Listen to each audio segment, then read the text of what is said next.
And we are live. Welcome to the MLB Strategy Show. It is Wednesday, September 17th.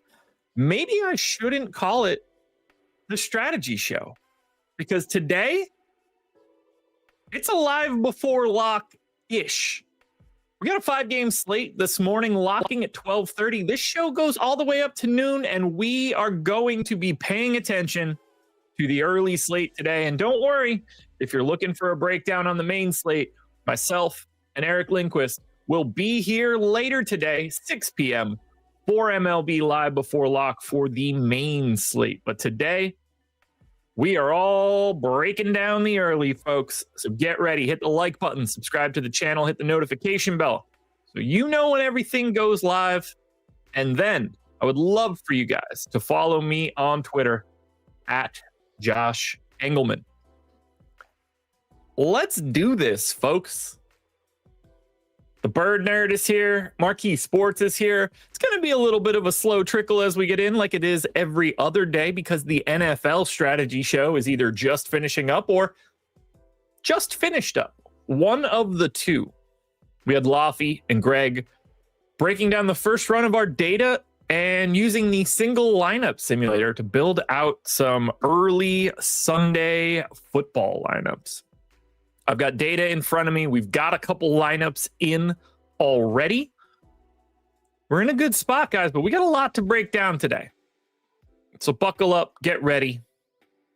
We're going to get through a hell of a lot of stuff for today. Let's go Data Central. So I hope you guys are having a good day. We do have 5 games to break down. We should be able to touch on just about everything. We're going to do that right now. We're going to start on the pitching side because I think that's usually the easier spot to start. So let's bump that up a little bit.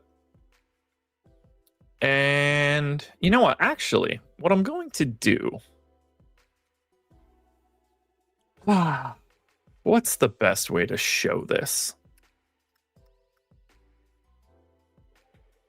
All right, let's move this window out of here.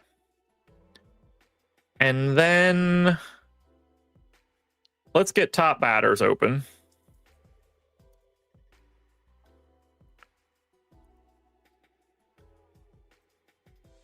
There we go. All right, top pitchers tool, locked and loaded. We've got that up now. Well, technically, we don't, but we're getting there. Because I want to make sure I can show the lineup as well. So let's scrap top stacks, top batters. Perfect. Now we got what we need. So we got the pitchers on the left, and we'll have hitters on the right. If we get that pulled up. Am I crazy, or are those teams not in the tool?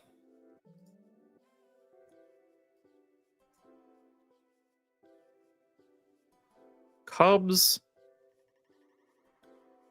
Why are those guys not in the top batters tool? Aren't they supposed to be? Apparently not. All right, we're going to projections.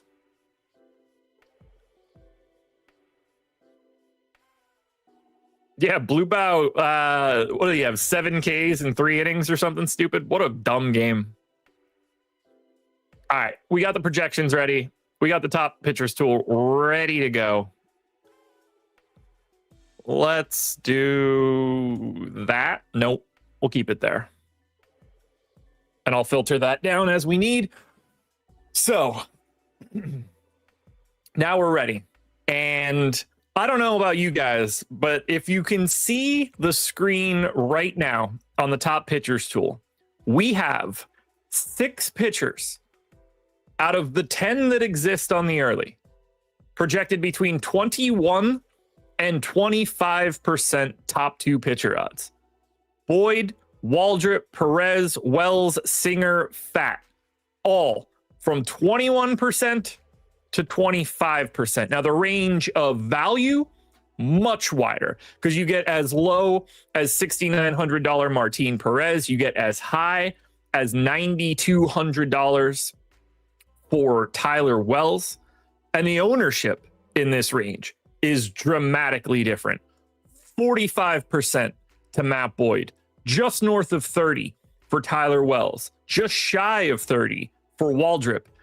And then you get into like 16 and 14 for Martin Perez and Brandon Pfaadt. So very similar overall output, very different ownership. And I think that is the dictating factor for us today. It seems like we need to start with Matt Boyd. That seems like the natural place to go. And that's because he has the highest top 2 pitcher odds. And he's 44% owned. And we need to figure out, do we want to do that? So let's take a look at Pittsburgh to start for the matchup for Boyd. Now we know lefties aren't going to touch him. 24% K rate. It's almost like he hasn't even given up a hit. 281 x WOBA, big time swinging strike stuff. 0.079 x ISO. Now, righties are where you're hoping the Pirates could get to him. Close to 2,000 pitches on the season, 176 x ISO. 309 x WOBA is still good. 11 and a half strikeout swinging strike rate, lefty righty. You can't be too mad about it. So what we're talking about is, what are the righties out there for Pittsburgh that could really do some damage? Gonzalez, I guess, at 3K has enough pop to make it a little scary. Pham is whatever. Obviously, you're going to get Brian Reynolds from the right side. That's not ideal. McCutchen, not ideal. Bart, not ideal. Canario, not ideal. So that leads us to performance versus lefties. And I think this will tell at least a mildly big story. So if we look at batting stats on the season for the active rosters of these teams right now, which is oddly problematic on FanGraphs right now. Do I need to check it in the splits leaderboard? What's happening, FanGraphs? You're the everything I do each morning. Can we try to make your shit work? Batting stats, active roster. All right. But now I can't select splits. Maybe this is the ad blocker talking. Because FanGraphs is choking on my queries. I can't open the splits drop down.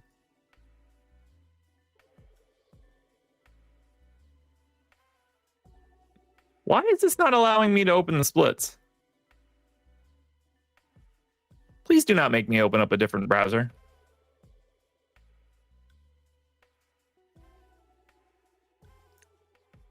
This is bizarre. I do not enjoy this. Can I get directly to the splits leaderboard? It seems like their bucketing is not great. Let's check out StatCast. We might be able to get where we need to be here. Can you do splits here?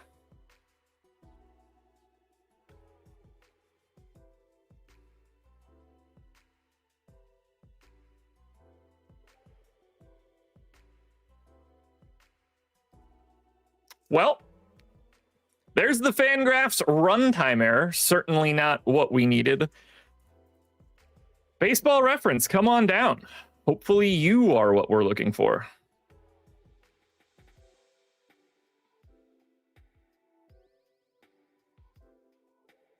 Okay. I know splits are in here somewhere. League splits? Do we have teams? All right, let's just look at Pittsburgh then. FanGraphs choking here is not at all what we were looking for at a very thin window of an hour to look at this shit. Yeah, they are not ideal. And I haven't used Baseball Reference in quite a while.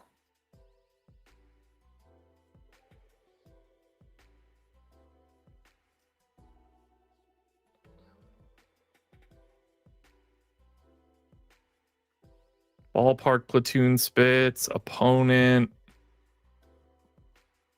All right, we're just going to have to dive into Pittsburgh individually and use some reference points to understand this. As a team that's 65 and 87, it does feel pretty safe to assume that these guys just suck. So we'll have that now. Not active roster, obviously, but versus lefties this season, versus a left-handed starter, I guess we could even look at. 661 OPS is terrible. Let's see. They've struck out 290 times in, so about 24% K rate. I think what we can safely say is that Matt Boyd does look like the best pitcher that we can get to today. Pittsburgh, not very good. We know this already. The lefty performance doesn't look good. We're well aware of this. We're going to Pittsburgh. So if we look at PNC Park from a park factors perspective, on the season, Pittsburgh has a 65 home run park factor. I'm going to assume that's the lowest. If it's not, it's second. 92 runs park factor. So this is a pitching park. This is a matchup against a team that isn't very good. And you're getting Matt Boyd at 9K. 44% ownership is, not necessarily what you love to see. But we got to remember, there's only 5 games. Somebody's going to get a shit ton of ownership. As of right now, it seems like it's going to be Boyd. And I don't see anything that makes me think I shouldn't get to him. So chat, where are you guys landing on Matt Boyd right now? Are you fine with eating the chalk? I don't see many negatives to wanting to do this. Now, his strikeout prop is about 5. Under 5.5 heavy juice, over 4.5 heavy juice. From an outs perspective, he's sitting right around like 16.5 to 17. A totally reasonable number. I'm guessing, over 1.5 earned runs. At the very least, I don't have a problem at all getting to Matt Boyd.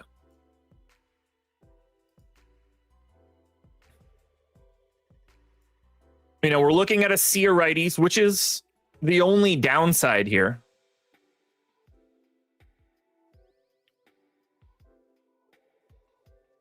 But I'm happy to lock down Matt Boyd. What we need to do is figure out how close is Tyler Wells, because they have the exact same top 2 pitcher odds.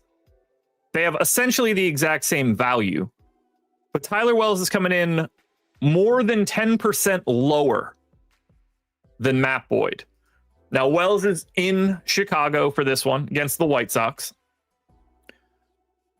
From a sample perspective for Wells, minimal, which we know. 200 pitches on the season to lefties. So far, so good. 86 to righties. Tough to look into any bit of Tyler Wells' sample for this season. He barely pitched in the majors last year. We're talking about 22 and 23 the last time that he was regularly starting. He was an average pitcher at best. He's 31 years old. This is a guy that's a league average at best strikeout rate. Now, he doesn't walk anybody. The command is great. At least it has been over the last 26 innings he's thrown in the majors. If we want to take a look at his minor stats, not all that valuable. He's thrown 25 innings in the minors this year, 24% K rate, no real walks. So what you're hoping is that Tyler Wells limits base runners as much as he can. I'm going to assume that I still can't look at these splits. Oh, I can. It's back. Yay. Active roster. Come on. Look at this. Just to take a quick peek for Pittsburgh versus lefties. They are 9th in WRC plus. They are 4th in strikeout rate. And they are bottom-ish in ISO. Nothing's changed for Boyd. What we now need to look at is Tyler Wells. How have the White Sox been against righties? Now we know what most of this is going to look like. 7th lowest WRC plus. Not much to worry about from a strikeouts perspective. They're middle of the pack. You know, they're dead. They're 15th on the nose. Walk rate, middle of the pack. ISO, however, 26th. So let's take a peek at the props between Boyd and Wells. Again, Boyd, from a strikeouts perspective, sitting right around 5. Wells, 4.5, heavy juice to the over, 5.5, heavy juice to the under. Tyler Wells and Boyd have essentially the same strikeout prop. From an outs perspective, again, Boyd is sitting in that 16.5 to 17 range. Wells sitting right at 16.5. Earned runs.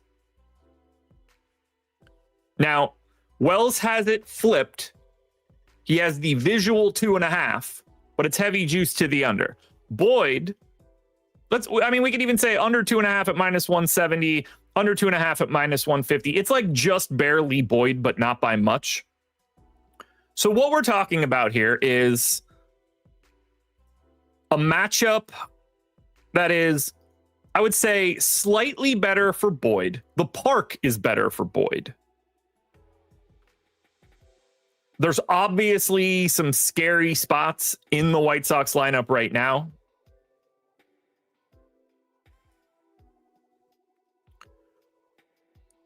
Teal is a problem. Montgomery is a problem. Sosa and Benintendi, not exactly fun in this spot. So I think, at least when it comes to Boyd and Wells, I think the ownership gap makes sense. You have to pay an extra $200 for Wells.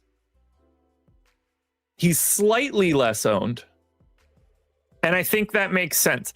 I don't have anything that I look at for Boyd or Wells that makes me think that any of that is wrong.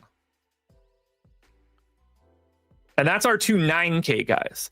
So what I'm hoping we do, I'm hoping that we find out that Singer or Waldrip look awesome. So let's start with Waldrip, since I'm a Braves fan, and that's more interesting to me. Can't watch this game, obviously. That's what happens when you live in the southern tip of North Carolina. You're not able to watch a game happening in Washington, D.C., a place that I couldn't get to in 6 hours. But yes, black that game out for me. Thank you. So Waldrop's thrown about 700 pitches on the season. No one's touching him. Slightly north of average strikeout rate. Not giving up any real power. He's not really giving up anything of note. If we're talking about teams against righties, Washington is 18th in ISO. They're dead neutral in WRC plus. Strikeout rate, dead neutral. Walk rate, little on the low side at 22.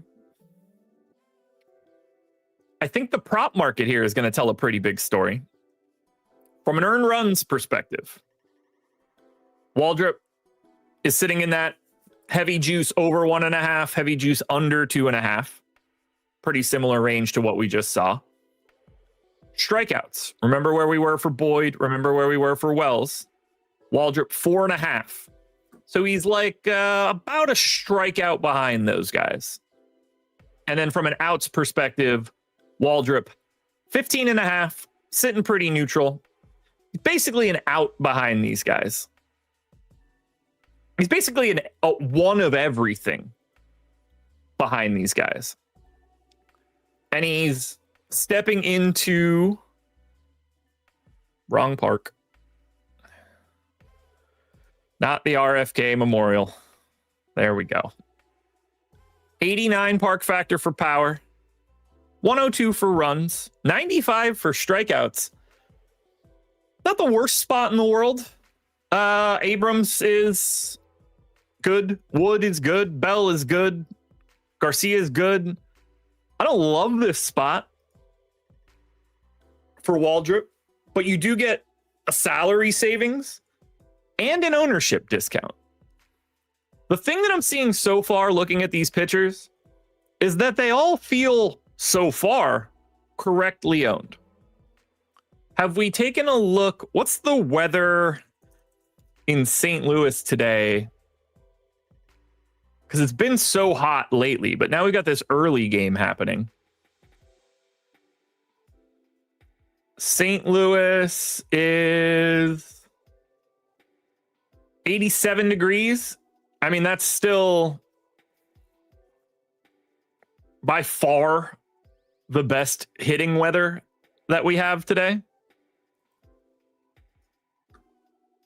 So let's look at Brady Singer now. Singer's another one of those guys in that 20 to 25% top two pitcher odds. 8,200, coming in a little cheaper than Waldrip. Slightly less owned than Waldrip at 23%. Now, obviously, we know Singer has major problems with lefties.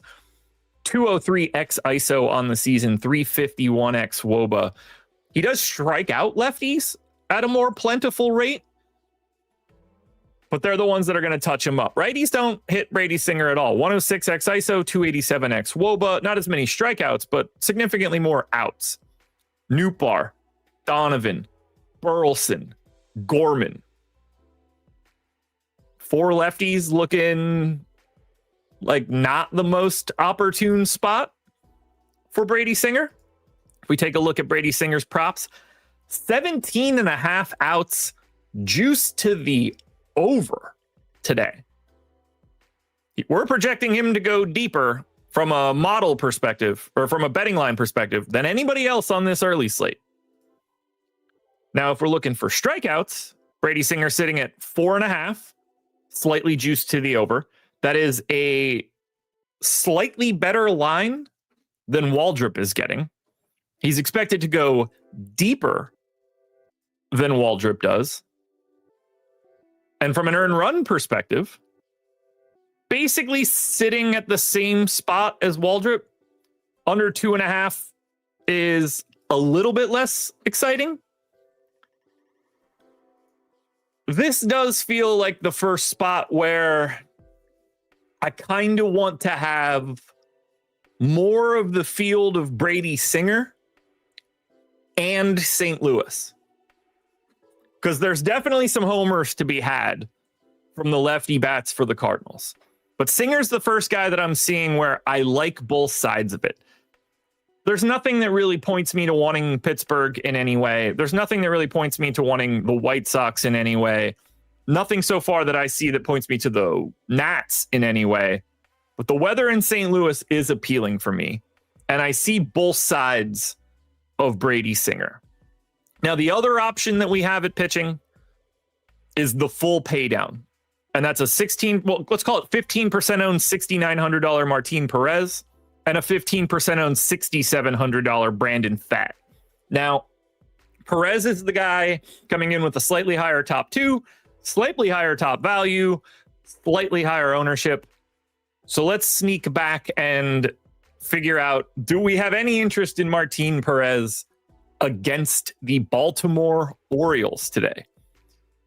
Perez has been, I don't know, lucky against lefties. The strikeouts have been there. It's only 200 pitches, but regular ISO of 0.061, X ISO 172. Now, the xWOBA is still manageable. Righties have been just absolutely blasting off. 626 pitches, 264 X ISO, 386 X WOBA. So you're worried about the righties. We don't know yet what Jackson's going to be. It's been great so far against lefties. Not the best matchup for Gunnar. Not the best matchup for Holiday. This looks amazing for Westberg, for Tyler O'Neill, for Ryan Mountcastle, for Mayo, at least for a bit, for Jackson. It's a scary spot right? At least a little bit. Martin Perez over under 2.5 earned runs to the over. That's not good. Amand Hill, good morning. Dogs like snoring behind me. Strikeouts for Martin Perez, 4.5. Basically the same strikeout prop as Tyler Wells on the opposite side, which I do find interesting. And then from an outs perspective, Perez sitting at 17.5. So you expect him to go deep, but you also expect him to give it up a bit.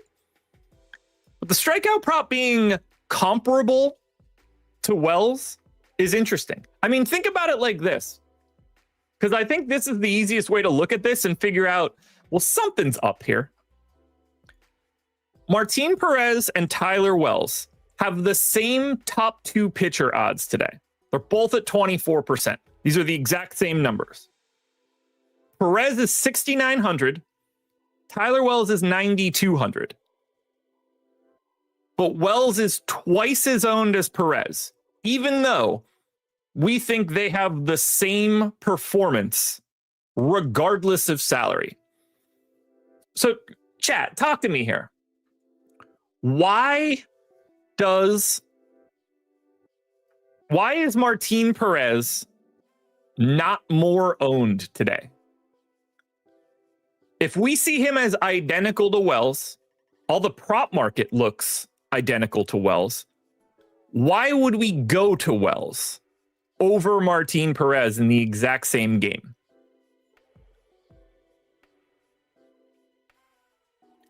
I'm not sure I have an answer.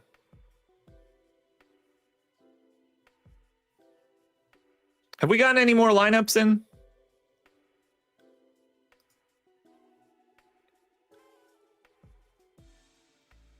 Now, don't get me wrong. It's not like I like Martin Perez today. But, let's see. Cardinals 22 minutes ago was the last lineup. If these guys are going to have 32 to 16% ownership, and the cheap guy is technically more likely to be a top 2 pitcher, I'd be shocked if I don't have more Martin Perez. But that makes me also want to get to a little bit more Wells. Is it the same story for Brandon Pfaadt? Because he also has essentially the same top 2 odds. So if we look at Brandon Pfaadt here today, taking on the Giants, been an interesting career for Brandon Pfaadt. He gets hit by everybody. 1,500 pitches to lefties, no strikeouts, 216x WOBA, 216x ISO, 375x WOBA, dreadful. 1,200 pitches to righties, doesn't really strike him out, 229x ISO, 371x WOBA. Obviously, none of that looks good.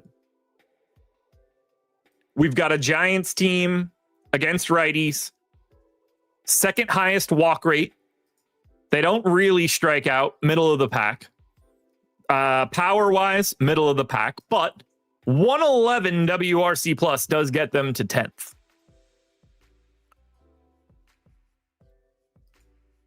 We got to look at the betting market for Brandon Pfaadt. So Brandon Pfaadt, 15.5 outs. 2 full, less outs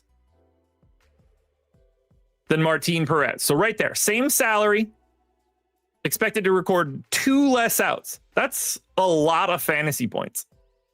If we take a look at strikeouts, Martin Perez, 4.5 juice to the over. Brandon Pfaadt, 4.5 juice to the over.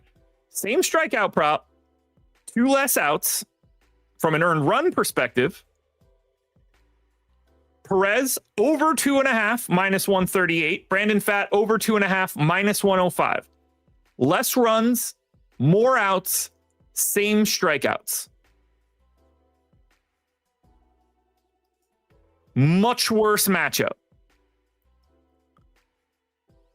I got to be honest, I got a real tough time wanting to go to Brandon Pfaadt here.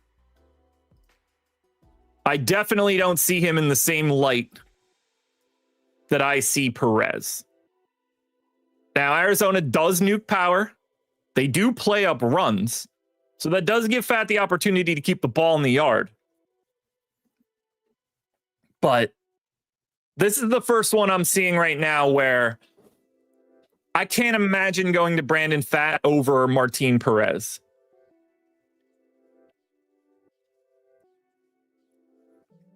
And that's the main 6 guys today. Now, Oviedo and Verlander are both pulling the same ownership as Perez and Brandon Fat. They're both in this mid 7K range that doesn't exist anywhere else. They have essentially the same top 2 pitcher odds. They just happen to be a half step behind the rest of these guys. Now, obviously, we're going to take a quick peek at Oviedo and Verlander. I don't have much to say about Payante and Brad Lord. That, like, if they're going to be the guys today, I'd imagine I'm not going to have them. But if we take a look at the betting markets for Oviedo and for Justin Verlander, Verlander 2.5, heavy juice to the over. He's expected to give up more earned runs than Brandon Fat. Oviedo 2.5, juice to the under. So slightly more advantageous there. If we take a look at Oviedo's strikeout prop, sitting at about 4.5. If we take a look at Verlander, sitting at about 4.5. If we're talking outs in general, Oviedo is going to be right at that 15 mark. Verlander coming in about 17. Yuck. As far as I'm concerned, that's a giant yuck. So, Oviedo, the strikeouts exist. Now, he's not supposed to go super deep into this game in relationship to everybody else. But if we take a peek at the Cubbies on the season against righties, 107 WRC plus, good enough for 13th. 171 ISO, good enough for 13th. Strikeout rate, good enough for 19th. Just an average spot. I do have a little bit of intrigue in Oviedo just because his strikeouts per expected batter is a bit higher. Leads me to think that we can get a little bit more out of that. If we think about it from an Arizona perspective, Arizona's 6th in ISO and a 114 WRC plus. Kind of makes it difficult for me to want to say that I want to get to Justin Verlander today. I do see a little bit more upside in Oviedo just because of his strikeout stuff.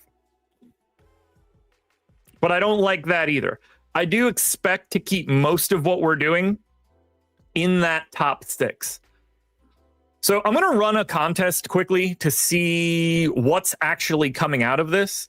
I know, at least from a hitting perspective, I was getting all of the reds. They were showing up in everything I did. We'll see if that's any different now. But right now, I think the only thing I want to do is make sure that Wells is not the guy breaking free for me on the pitching side. Because I just don't see that. Not that he's a problem, but he's getting ownership in a way that doesn't match the way that I feel about this slate. Now, maybe we just end up having so much salary left over that that's the reason Wells is getting this. Because I do think we have quite a bit of value on the hitting side today. But we'll see once this sim is run where our pitching exposures are. And then we'll try to unearth what we believe is going to be the best stack for today on the early. If you're here, don't be afraid to hit the like button, subscribe to the channel, and hit the notification bell so you know when everything goes live. 243 of you in the door right now. It's what happens when we don't have any football going on and we've got a pretty solid early slate. It's nice to see you guys here. So let me ask you guys, because it seems like from a cash perspective, you're probably just going to the 2 9Ks. What do you guys like for pitching? Let me clear these filters for a second. Let me clear these boosts as well. All right, my top 50 lineups, which is what I'm going to be playing on this early. Waldrip jammed, Perez jammed, just shy and neutral on Wells, neutral to Brandon Fat, quite a bit light on Singer, but the one that stands out the most here, Matt Boyd, 10% exposure, 43.5% owned. That's going to be a manual adjustment for me. That's going to be a bump of Matt Boyd. But the most important part here are the stack exposures. And right now we have 34% of Cincinnati, Pittsburgh and St. Louis both in the 20s, and then we get to the White Sox at 14. We're going to have to move around stacks quite a bit. But right out of the gate, I just want to see what happens if I give Matt Boyd a 10% bump. How much does 10% move Matt Boyd? 10% took him up to 26, pulled Wells down a little bit, which makes some sense. That's probably more Waldrip than I need. And I definitely don't need a 50-50 shot on Martin Perez, but we're starting to come together here. But we also need to figure out what's going on with the Cincinnati Reds for today, because right now that is the team that is being driven to us via the Sims. So I've got the top stacks tool pulled up right now. Switch that to the early. And if I sort by stack score, you'll see the Cincinnati Reds coming in with the second best stack score behind San Francisco. Slightly better value, slightly worse top stack odds. 9% ownership share. It's coming in as the sixth highest ownership mark. So Cincinnati is largely unowned, and we are projecting them to be much better than their ownership marks. Now, most of that is not surprising to me, but Payante isn't a get blasted guy. He's just a guy that doesn't get strikeouts. 165 X ISO to lefties this year, only a 17% K rate. The X WOBA is not appealing here. He gives up a little bit of everything. It's just not massive power. He's thrown close to 1,300 pitches to both hands. It's a 14% K rate to righties, but only a 130 X ISO. Again, he doesn't miss bats, but he does kind of limit the crazy damage. Now, St. Louis is 22nd in WRC plus. They are 28th in ISO. This is a team that does not have any power. Now, they don't really strike out. They're middle of the pack there, but obviously that's not the worry. I'm at least a little nervous here about Cincy. The benefit here, unquestionably, is the weather. The heat is going to help us here a little bit.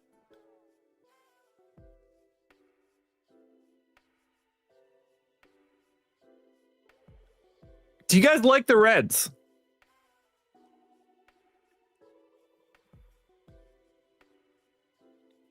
Marte, Benson, Stewart at 2,800. Obviously, Ellie hopefully hits higher in the order.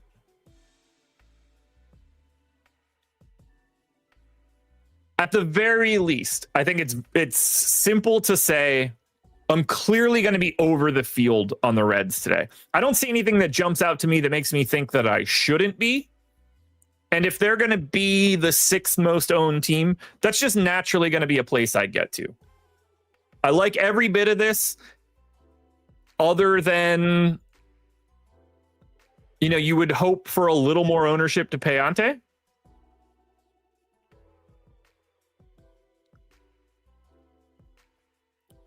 But I'm expecting Cincy to be a team I have a bit more of.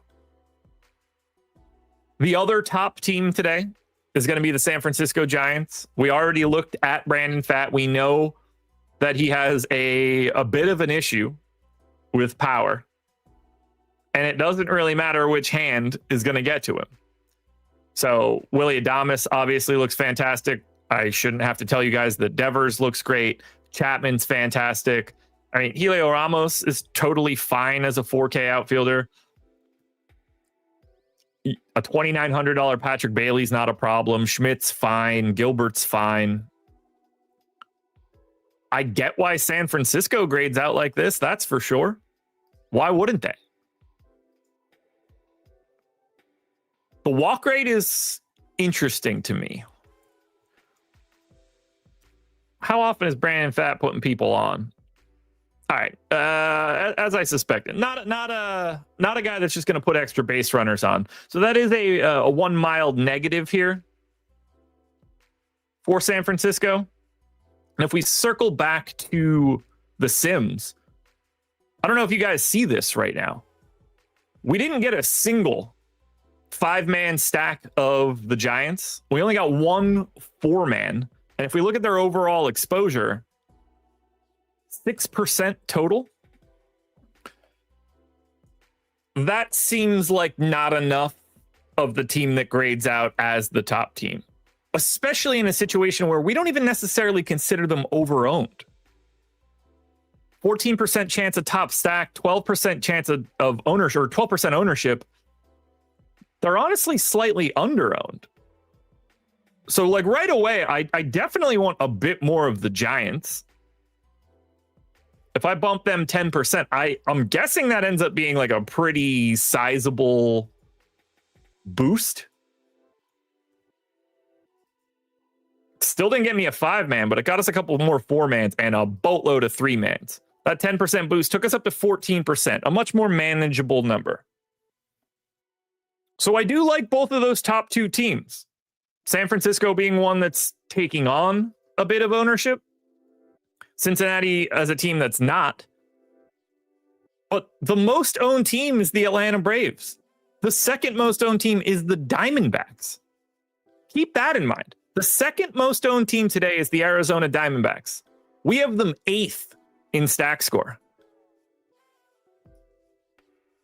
Barely getting them in the Sims, that seems reasonable to me. Baltimore, more owned than San Francisco and Cincy. The Cubs, more owned than San Francisco and Cincy. Our top 2 teams are not getting the ownership as much as everybody else. I mean, we've got Atlanta with the 4th highest stack score. They're expensive as hell. They have the second best top stack odds, but these guys aren't cheap. Now, from a matchup standpoint, we're pretty happy with what Atlanta's getting. Brad Lord's awful against lefties. 224 x ISO this year. He strikes them out, but he doesn't get them out in any other way. Righties die, but he doesn't strike those guys out at all. It's a very weird dynamic for Lord. He's going to get Profar. He's going to get Matt Olson. He's going to get Baldwin. He's going to get Albies. He's going to get Harris. It's a lot of lefties. And it's not like you're worried about Ronald Acuna stepping up there from the right side either. So I get the appeal for Atlanta, but 4,800 for Olsen, 5,100 for Profar, 3,900 for Baldwin. These guys aren't as expensive as it seems. And we are getting a little bit of Atlanta. But if they're going to be the chalk team, it does make me feel like it's a bit too much. You don't get any benefit of the ownership for Brad Lord. He's the lowest owned pitcher that we have today. I like the idea of getting to Atlanta as like 3-man stacks, which, you know, we don't have a ton of coming out of the Sims, just 4% 3-mans for Atlanta. I could see not getting the 5s because of the ownership.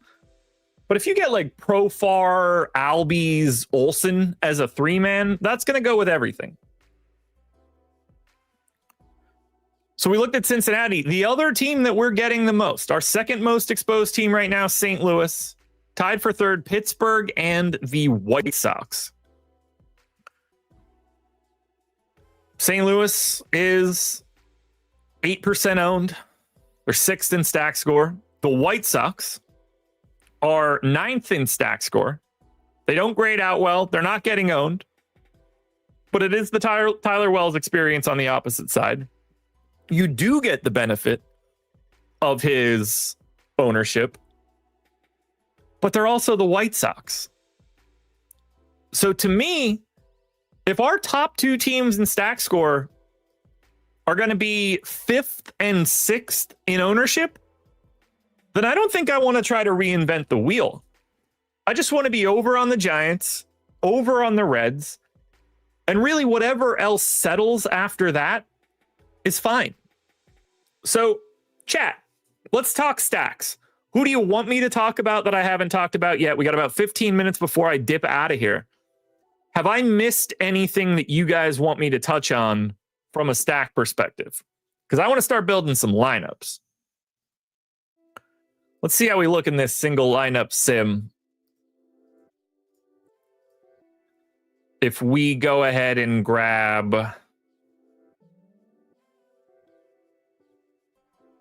Martin Perez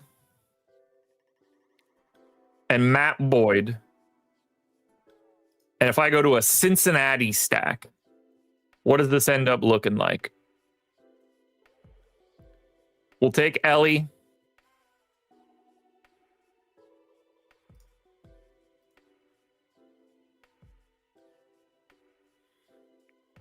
I'm going to get Benson. It's probably going to be Gavin Lux in.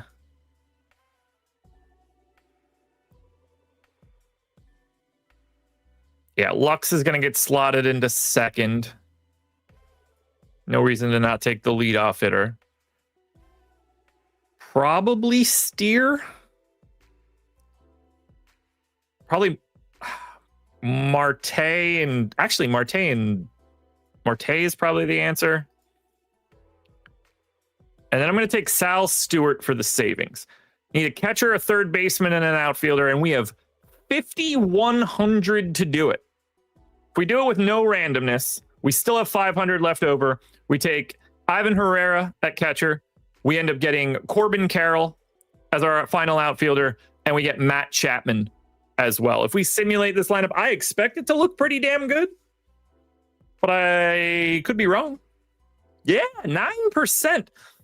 It almost makes me feel like we don't need Perez. And if I take him out, we're going to see an upgrade in pitcher instead. So if I take Perez out now and take a look at it, it gives me Perez. No shit. Got to be honest. Didn't see that one coming. What does this look like if I throw 5% randomness on it? Gives us Brandon Pfaadt, Herrera, Westberg, and Corbin Carroll, and then leaves 700 on the table. I don't think this is going to be any better. Do the White Sox have a chance against Wells? Yes. Everybody has a chance against everybody. It's baseball.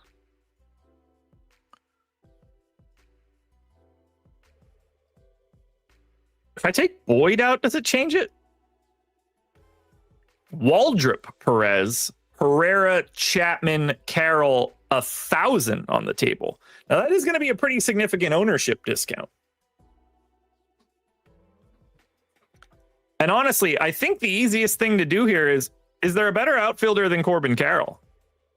No, not really. PCA, I guess. If I use PCA instead of Corbin Carroll, it's a bit of an ownership discount. Gives us Boyd, Waldrip, Herrera, and Chapman. Let's just see what that ownership does now that we give it back to Boyd.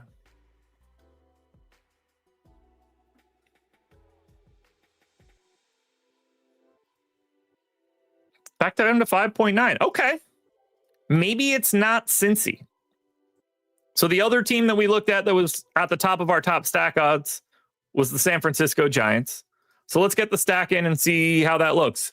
Surprise, surprise. Rafael Devers going in. Willy Adames going in. Matt Chapman going in.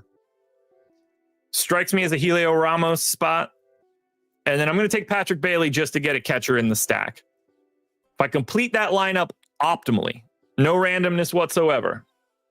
Waldrip, Perez, Nico Herner, Ronald Acuna, Will Benson, $100 left. Let's see what we look like going to that San Francisco stack.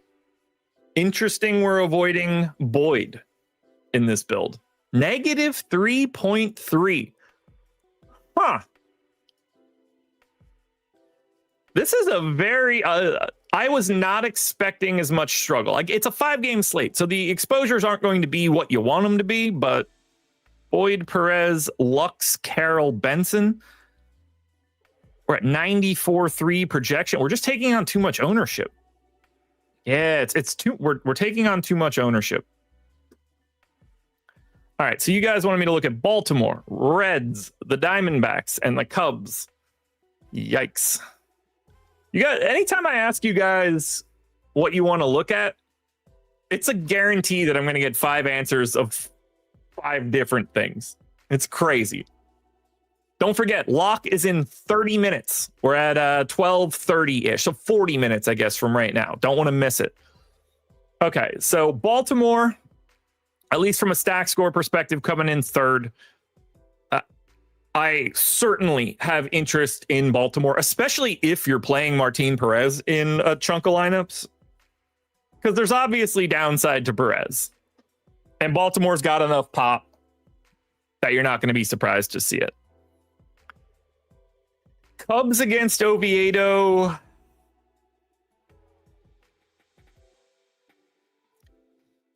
Fine. Fine, I guess.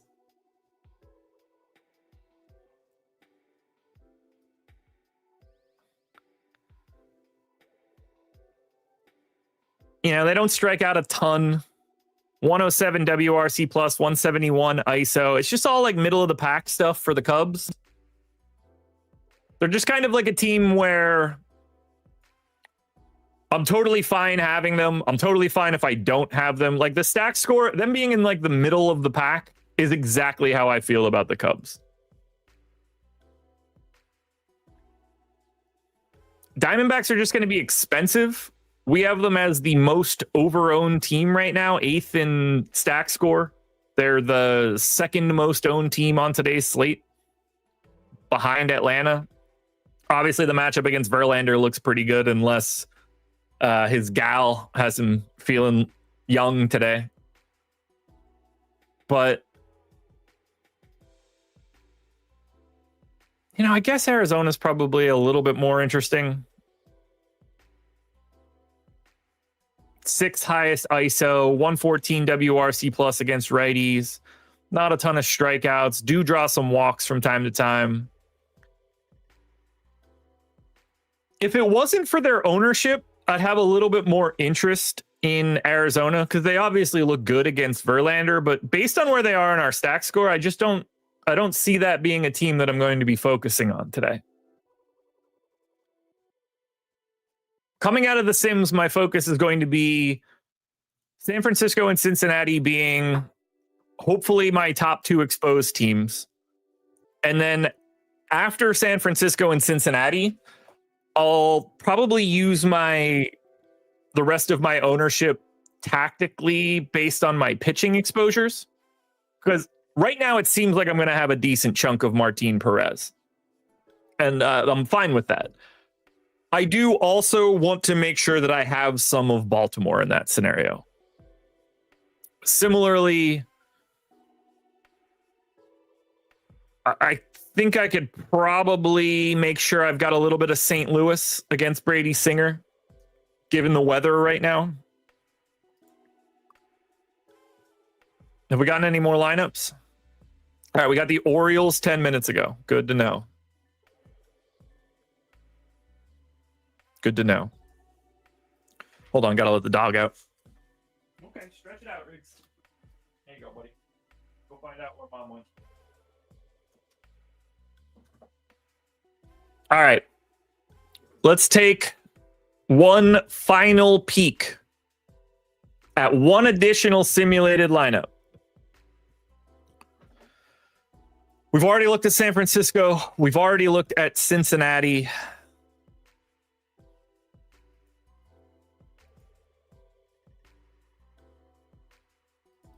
Who is going to be that third? Honestly, I'm going to look at Baltimore just because of the way that I have Perez set up.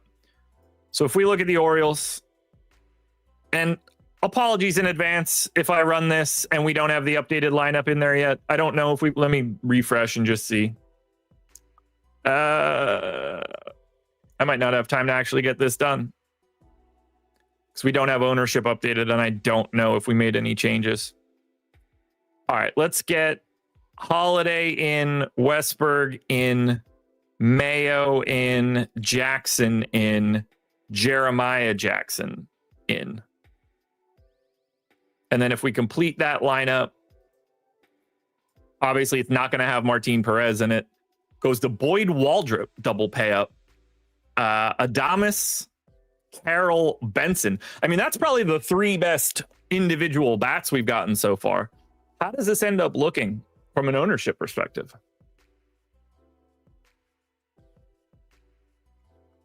Not great. Not great. Today was not the day for me to be the czar. Mike wants a sim with the Cubs. Sure. All right, if we go to the Cubbies.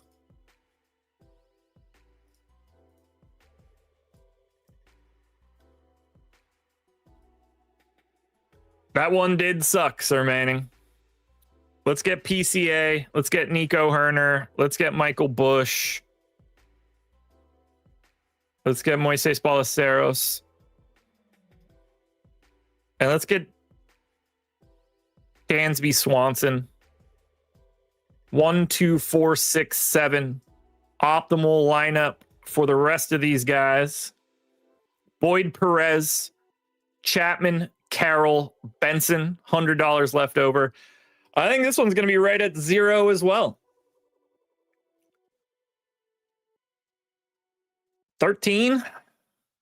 Not bad. Not bad at all. Obviously, taking Boyd along for the ride makes some sense. Third, outfield. Highest projected guy at third is Jordan Westberg. Slightly more owned, not as good a value. Nolan Gorman looks interesting, but I might just have too much salary if I go to Gorman. If I optimize those last two outfielders, it's Corbin Carroll and Marte. Leaves 1,000. Does that get any better? That's going to be the last thing we do. Anthony, absolutely. Yeah, right in the same area. Okay, so you can move around on that Cubs one. That's not too shabby. Obviously pairs well with Boyd. I got to get out of here, though, guys. Make sure you're getting your lineups in, and make sure you're signing up for whatever it is you could possibly be looking for on the Stokastic side. The links are in the description. You could sign up through a partner on a pick'em site or a sportsbook and get a month of our sims. No cost. You won't pay us a cent, and you'll get something when you sign up over there. And you can stack these. If you haven't signed up there before, you can sign up a couple times at a couple different sites and have months worth of these sims if that's what you're looking for. Good luck. Lock at 12:30. I'll see you guys later.